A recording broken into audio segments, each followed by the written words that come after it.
Present. Senator from Connecticut. Mr. President,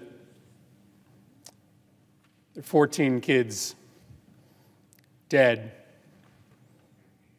in an elementary school in Texas right now.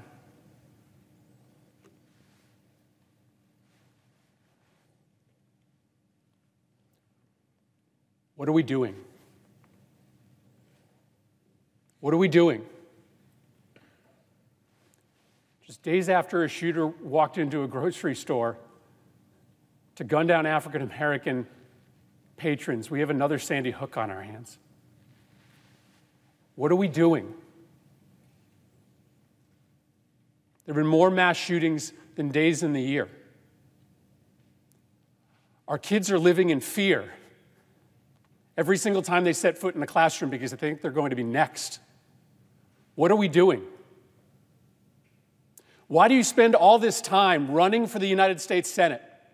Why do you go through all the hassle of getting this job, of putting yourself in a position of authority, if your answer is that as this slaughter increases, as our kids run for their lives, we do nothing?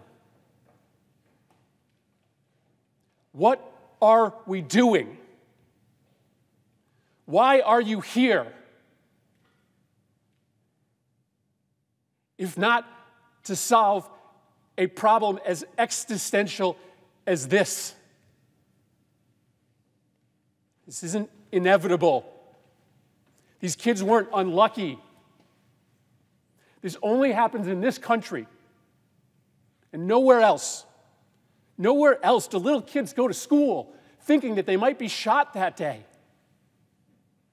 Nowhere else do parents have to talk to their kids, as I have had to do, about why they got locked into a bathroom and told to be quiet for 5 minutes just in case a bad man entered that building. Nowhere else does that happen except here in the United States of America, and it is a choice.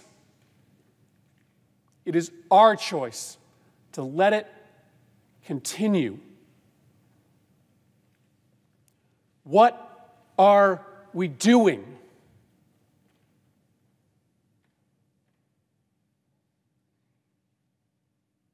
In Sandy Hook Elementary School, after those kids came back into those classrooms, they had to adopt a practice in which there would be a safe word that the kids would say if they started to get thoughts in their brain about what they saw that day. If they started to get nightmares during the day, reliving stepping over their classmates' bodies as they tried to flee the school. In one classroom, that word was monkey. And over and over and over through the day, kids would stand up and yell, "Monkey!" And a teacher or a paraprofessional would have to go over to that kid, take them out of the classroom, talk to them about what they had seen, work them through their issues. Sandy Hook will never, ever be the same. This community in Texas will never, ever be the same. Why? Why are we here? If not to try to make sure that fewer schools and fewer communities go through what Sandy Hook has gone through, what Uvalde is going through. Our heart is breaking for these families. Every ounce of love and thoughts and prayers we can send, we are sending.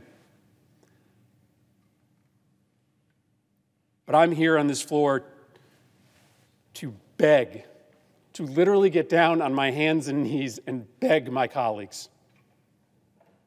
Find a path forward here. Work with us to find a way to pass laws that make this less likely. I understand my Republican colleagues will not agree to everything that I may support, but there is a common denominator that we can find. There is a place where we can achieve agreement that may not guarantee that America never, ever again sees a mass shooting, that may not overnight cut in half the number of murders that happen in America. It will not solve the problem of American violence by itself, but by doing something, we at least stop sending this quiet message of endorsement to these killers whose brains are breaking, who see the highest levels of government doing nothing, shooting after shooting.